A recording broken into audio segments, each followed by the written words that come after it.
My dad talks about in the early 40s, as World War II was getting started, all of his brothers and friends from the little towns in southern Utah where they lived had either been drafted or joined the service and gone away. My dad was 16 and had just started his high school when he decided that, look, all my friends and brothers are gone.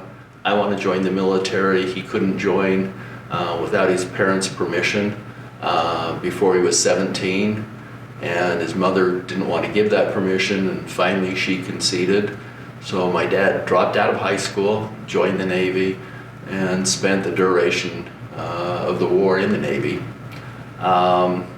So when he came back, he was probably one of the most brilliant mathematicians with numbers. He could do things in his head instantly that I have to get a calculator out to run the equations and the formulas today. It was quite interesting. But he had a little bit of self-doubt that he had never finished high school. So he was determined that he could work harder and smarter than anyone else. And he set out to prove that. And throughout his entire life, he was always working to prove that he could work harder and smarter and do better than people that had far more education than he had. So being raised by his father and his grandfather before, he had tremendous values and ethics. He was a man that lived by his word.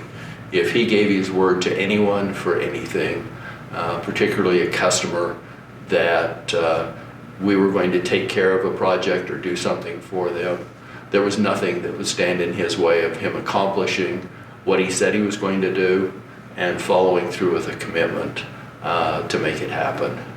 He was a man of his word and of integrity, first and foremost, and a man that was willing to work harder than anybody else. So he spent a lot of time working and trying to build a business and to succeed, just to prove the naysayers wrong.